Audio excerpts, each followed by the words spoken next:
And it is time once again to get solar powered. We welcome you back to another episode of the Solar Powered Podcast, where we celebrate the world changing magic of ordinary people telling extraordinary stories. I'm Ryan Hall from Oil Hearts Media. Thank you for joining us here today. And I think we got a really incredible episode here today. Now, for those who have been with us for a little bit. You remember a book that Royal Hearts Media put out at the end of 2023 called The Expanding Man Chronicles, where I was one of seven men who we shared our story about what it means to expand our definition of what it means to be a man. And one of my authors in that book is a man named Steve Strother. He's our guest here today, but he came to me sort of towards the end of that process and told me about this idea that he had been percolating on. And we scheduled a call. I'm like, that's a fantastic idea. And then 9 months later, his debut memoir called The Love Intention, One Man's Treasure Hunt for Life's Big Adventures is now available for sale. And the reviews are great. The the feedback has been incredible. And I want you to hear from the man himself, Steve Strother, best-selling author, my brother. Thank you so much for getting solar powered with us here today. Thank you. Thanks, Ryan. Good to be here. Thanks for having me. Absolutely, absolutely. Well, let's just dive right in. Um, as I mentioned, you were one of our authors in the Expanding Man Chronicles, and your chapter certainly resonated kind of deeply with me because it was around kind of a turning point in your life. And essentially, and correct me if I'm wrong here, and I don't think I am, but essentially, your book, The Love Intention, is kind of an expanding, pun completely intended, version of that chapter. So if you just want to just kind of tell us your story and how you came to write this, it's just really fascinating book. Yep. Yeah, absolutely. You're right. The love intention is an expansion of the of the chapter that I wrote for the Expanding Man Chronicles. So yeah, in writing that chapter for the book for Expanding Man, I found that I enjoyed the process. And I already knew that I wanted to write a book someday. At least I thought I did.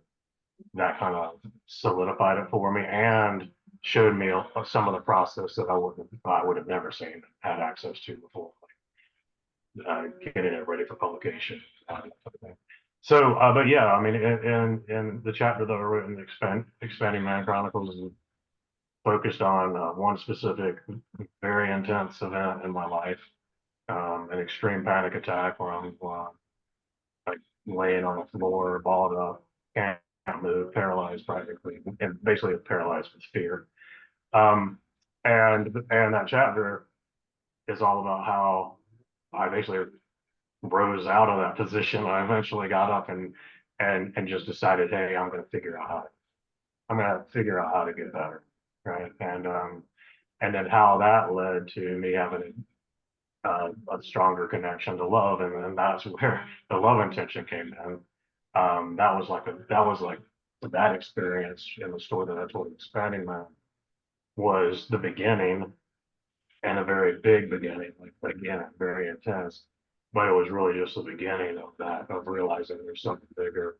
And I wanted to heal. How am I going to heal? How am I going to heal? Love was the answer, but I didn't realize that at the time. It's something that in retrospect I now realize. Um, and and so it wasn't until 2023, the same year, that I wrote the chapter for the Expanded Man Chronicles, that I really started understanding how much bigger love was than I ever imagined it was. Of course, that story from Expanded Man is one is was a start, but it's also it was one way I connected to love in a bigger way. Um, and so the love intention is a collection of stories from my life, where in retrospect I realize now that I did find a deeper connection to love. I gained a deeper understanding of what love is. Um, And the full title, The Love Intention of One Man's Treasure Hunt for Life's Big Answers. You know, that's that treasure hunt piece was important to me. When I can find a way to make something into a treasure hunt, I have fun with it, even when it's something like this. And so I was more or less, and really, if you look at the book now, the writing the book was a treasure hunt for the stories that led to those deeper understandings of love. I love it. So I love it. I love it. And just really kind of seeing you grow through this process as not just a writer and an author and a storyteller, but as a man has just been really, really beautiful to be with on this end. Now, I want to kind of rewind a little bit because your background, you come from primarily a high-paced sales background. And this pursuit of the close, this pursuit of the sale, really kind of, in a way, removed you from who you really are at your core. yeah, I mean, yes, yeah, yeah, the way I would, yeah, to say the way I would describe that is yeah, I got to a point where I was so busy. Yeah, there's a chapter on that. I mean, there's a chapter that I'm trying to remember the exact title for it, but it basically is the answer to that question. It's I was so busy trying, yeah, I was so busy trying to get everything right that I almost lost everything. That's not quite the chapter title, but that's basically it. And I was so consumed with over a 20 plus year career, and I am still working a sales job, but I mean it is different, than the ones that I had in the past, and also my perspective is different. I think that's the biggest part. My perspective is different. Uh, Um, Back then, it was perform, perform, perform. Do what I have to do to make the sales, to grow the sales numbers. Um, and it wasn't just the job; it was all the other things in life too. It was job. It just being overwhelmed by the job, by life in general, by the the I've been married and divorced twice, so being the relationships there. Just again, trying to get everything right. Pushing so hard to look good rather than to be authentic with who I am.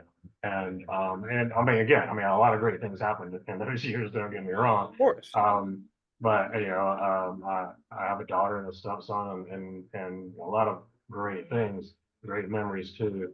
Um, but yes, I was pushing so hard to get those things that basically society tells you are what you should be striving for, so much that I lost connection with my real my real authentic self. Yes. So, and so therefore I lost connection in a lot of ways with love. So, Indeed. And I think that's really telling in certain sections of this book because, as you were sharing one chapter, and maybe you can reflect on this a little bit, but one chapter in the love intention really stood out to me as you were sharing that was about the chapter where it turns out that you've been driving your car completely totaled for years, but it set you free.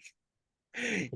You want just kind of speak to that in terms of the whole idea of needing to look good instead of actually being real and authentic.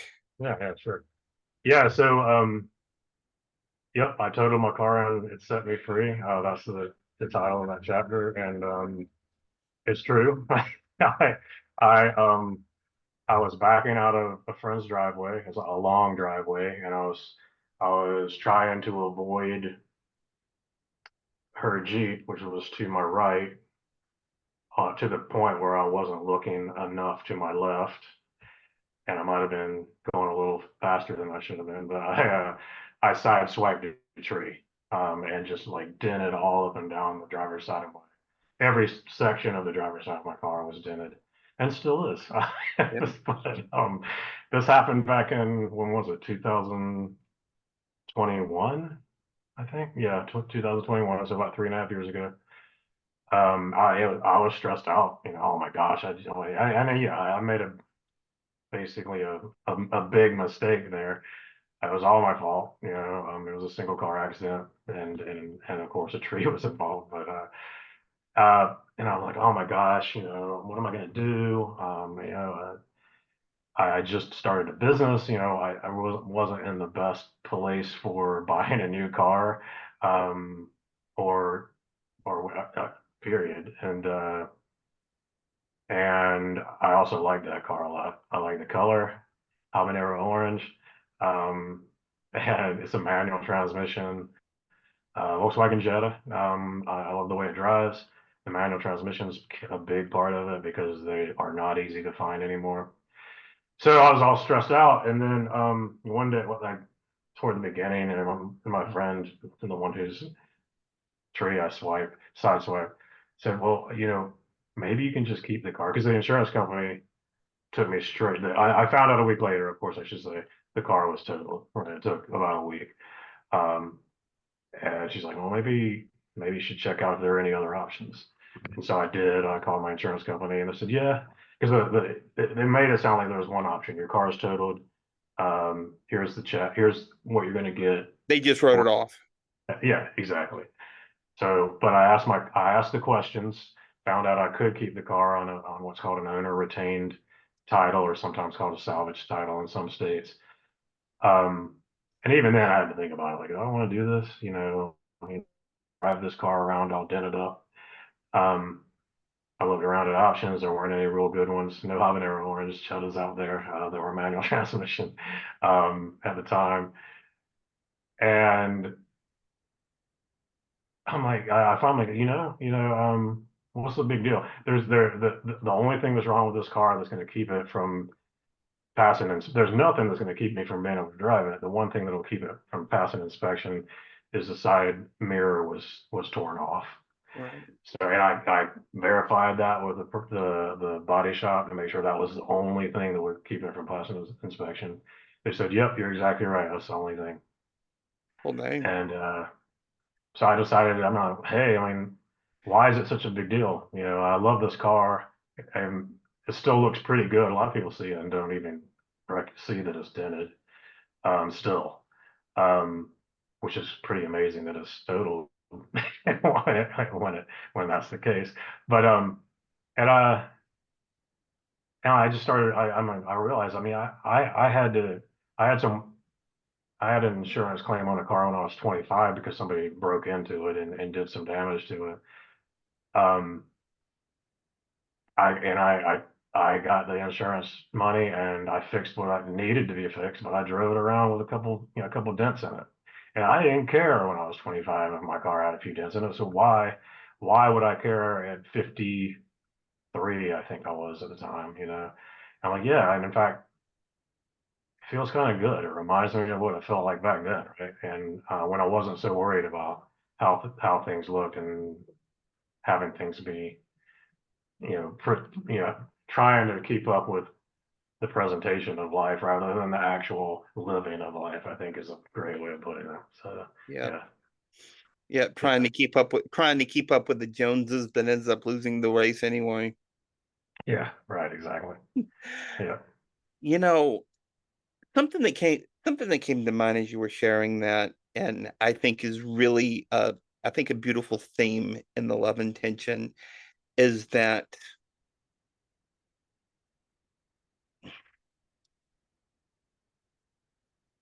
it's like the line in the great Earth, Wind, and Fire song, Mighty, Mighty. In your heart lies all the answers to the truth you can't run from. And I really think that's a beautiful theme in this book, in that you were at your lowest moment. You were at one of your lowest moments. You've had marriages break up. there's mistakes that you'll certainly read about in this book, but when you remember just who you were and how much nature and just like seeing the little things in life that light you up, that give you vitality, a great word for in this book, by the way, that give you vitality, I think is really powerful. And I really hope that the readers take that value from that book, from your book as well. Yeah, yeah, absolutely. Me too. Yes. That's that's yeah, for sure. Yeah. Well, let's take a look at just if somebody were to read The Love Intention, kind of give us a very high level overview of just what this book is about and how it's structured. Yeah, absolutely. Yes, it is a memoir. I think I mentioned that already, but well, it is a memoir. So it is full of stories from my life, where in retrospect I've realized that I learned a deeper connection to love through them. Um, it is divided up into four sections. What I at this stage in my life, and I do say this in the book too, learning that deeper connection to love is a lifelong process for anybody, for everybody. And so I wrote the I wrote the love intention at a specific moment in time, a 9 month stretch of time, and and it is about it's basically about where I am now, or at the time I was writing it, with my connection to love, and so I mean, I even there are times in the book where I'm writing, and it's in the book, like I just realized this right now while I'm writing, so that connection to love gets deeper and deeper the more you're open to it, and so um, it is divided up into four sections, and again, as it's at this time, these are the four main ways that I see that love exists in our lives. I'm sure there are more, but these are the four that I know of today, and it's love of self, so self love. There it is love of life, which where you mentioned vitality. That's really what that section's about. So love of self here, love of life all around us, love of others, which is everything from what we tend to think about a lot when we think about love, which is romance or romantic love, to love of family, love of friends, love of your neighbor, love of the person across on the other side of the world you'll never meet, in a country you'll never go to the person that just cut you off in traffic or flipped you off in traffic. I mean, it's all of that in one section of the book. And then finally, the last section of the book is divine love. So love of the divine, divine, yeah. So yeah, Yeah, gotcha. And just to be clear, there's there's pieces I think from all four of those sections in a lot of these chapters, but those are just like the main thematic sections of this book. yeah, absolutely. Now, one of the things that, and we've really been seeing this in the feedback and in the reviews that we've gotten so far, is I think a lot of people, a lot of readers are connecting to the slice of life aspect of what you have written about, because this book is not all about your experiences. Sometimes it may be experiences that you see that you pull lessons from, um, about love. And one anecdote I'd love for you to share is about a little diner that you love in Folly Beach. Oh yeah, for sure. Yeah, I All think that's right. maybe my favorite chapter in the whole book. But if you want to share a little bit about just what this chapter is about. Yeah, absolutely. Yeah. So while I was writing the book, um, fairly early on.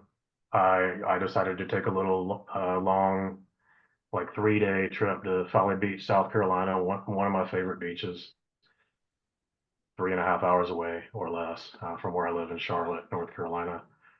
Um, and yes, there is a cafe there called the Lost Dog Cafe. I've been a big fan of the place for at least a decade. Anytime I'm there, even if I'm not there, but I'm in the other parts of Charleston, because Folly Beach is adjacent to, or even I think considered to be part of Charleston. Um, I'll make a trip to have breakfast at the Lost Dog Cafe. It is my favorite breakfast place in the world, um, and for a lot of reasons: the food, the staff, the atmosphere there. And so while I'm there, of course, I decided to go have breakfast at the Lost Dog Cafe, and I get there.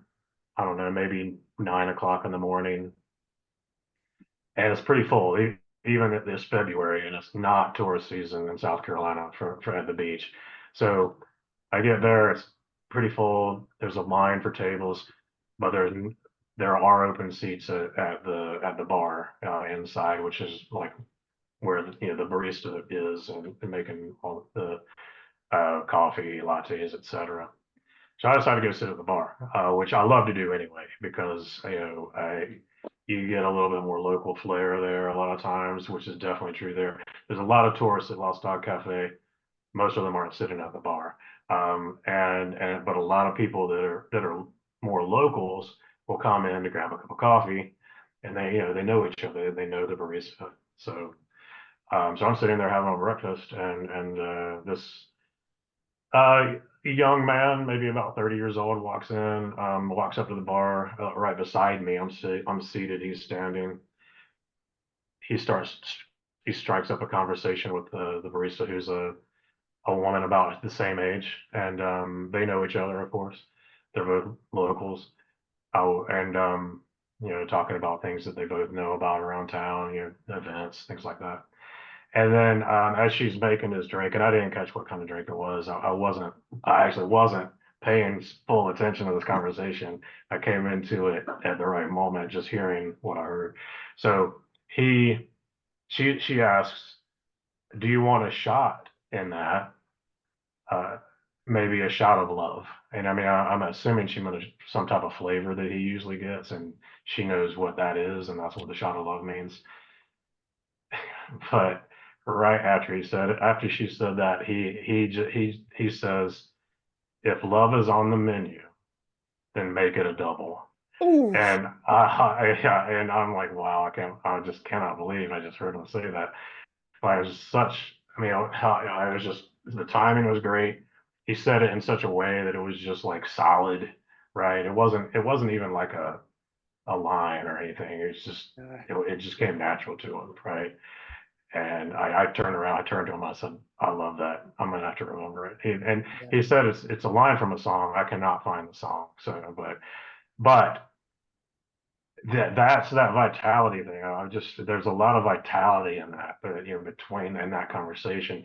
I mean, there's vitality at the Lost Dog Cafe for me, but then this conversation comes in, and I sense the vitality in this conversation between them, and the way he just is. If love isn't on the menu, then make it a double. And I need to also say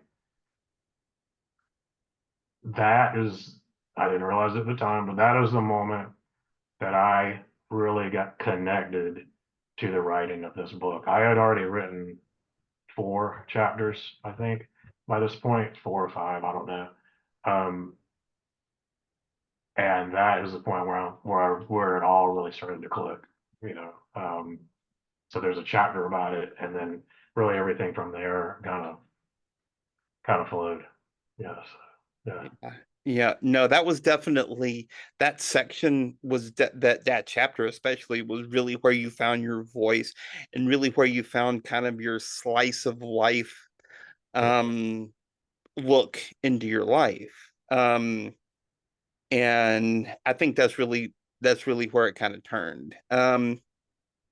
Now something I wanted to ask you is that I always I saw your social media posts and stuff like that. I always thought you were a strong writer, but you never saw yourself as an author until you took this journey, admittedly, with me.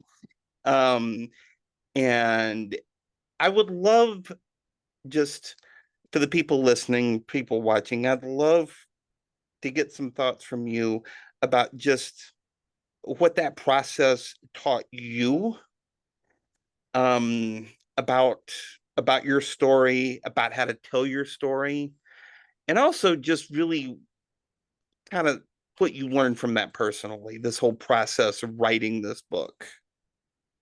Hmm. Yeah. Wow. Yeah, I I warned you I wanted was going to to be asking about this now. I wrote I I wanted to write a book for at least 10 years, probably my whole life, but I didn't know the topic. I didn't know um, where to how to focus on a topic or what the topic was. And when when the topic of love hit me and that bigger, deeper definition and connecting to it, I realized I had my topic, right? Oh, that's something I can get into and write about and would feel good about doing. Um, but as far as considering myself an author, no. I mean, yeah, I write on social media a lot, but never considered myself an author until I wrote the chapter in Expanding Man, actually, and then expanded on that into writing the Love Intention. What I also learned um, associated with that, and this is coming to me a lot through feedback that I'm getting, is that I'm an author, but I'm a storyteller, right? I mean, and those the chapters in the book are stories from my life, and there is an element of learning to tell a story, and so writing the love intention helped me connect to the storyteller in me and the process of connecting to a story, writing it down in a way that it will connect to readers. So I love that. I've been doing this for a long time. I've been writing books. This next year is going to be my 10th anniversary of publishing my first book. yeah, nice. Um, I've been doing this for a long time, and when I remember what it was like for me, kind of going through that early process of learning how to write a book, of learning how to shape an outline and shape my story. Um, I think just really what you just shared was really kind of got me present to just kind of my own journey of how I've become the author that I've become. And I just wanted to thank you for sharing that. Yeah, absolutely. And I will say too, part of writing a book is knowing the process and not the creative process of well it is it's all a creative process but but within the realm of putting it into a book and you know keeping on point and so you know working with you in that way basically you helped keep me accountable through the writing process um Whether you and wanted to or not. right. Yeah, really, yeah, for sure. And helped get me organized in my way of approaching the book. I think the first thing you had me do, well, I don't think I know, as far as writing for the book was to write an intro when I haven't even written the book yet. And so that got me into into the mindset like okay if I'm going to write an intro well it's going to what does that mean what am I writing an intro to and so that got me thinking in that direction I would never thought to have done that in that way on my own so yeah that was really valuable so thank you. Excellent. Excellent. No, it's truly been a privilege working with you and really seeing this book grow and come to life. Now, I've got two more questions. First of all, what's next for you? I know you've got your day job, but also you're a men's coach and you work with men um, to help them find their peace. I mean, that's your motto. How do you want to use the love intention as you grow and um, thrive in your business? Yeah, I will be using the love intention in every facet of my business. So of course it's, part of it is getting, I feel like, I mean, I really want people to read the love intention, right? I mean, I think there's a lot to learn from it. If for anyone who's willing to take a look at it and apply some of the concepts and to their own lives, I hope anyway. I'm going to say it that way, and the feedback we're getting so far seems to indicate that, and that's great. Um, but yes, I plan to, and I'm already working on creating some men's groups around the love intention, so to speak, like where the love intention will be a focus, especially early on. I want to bring some other things into it, so it won't specifically be uh, a book club focused on the love intention. Yes, we're going to work through a lot of the things of the love intention, the stories, and how they can apply to other people's to each of our lives. But I want to bring more into it. So it'll be a base like a backbone to groups that I'll be forming. It will definitely be uh, it will be part of how I coach one on one too. I mean, what I've realized and the reason I connected to this topic of love and the way I did is I realized that when I have a challenge in life, if I can find a way to apply more love to it, then the challenge gets, whatever the challenge is, it starts to get better. And the same thing happens with like issues in the world. We can apply more love to them, then they can start to get better. And so that topic in this book will be a big focus of mine when I'm working with one-on-one clients too. I also do retreats, so it'll be not the only thing that of retreats focused on, but it'll be a core piece of it. So And I think that's a beautiful place to leave you off. Steve Strother, it's truly been a privilege getting to work with you on this book, and thank you so much for getting solar powered with me. absolutely glad to be here. Thanks for having me. All right, my Enjoyed it. pleasure.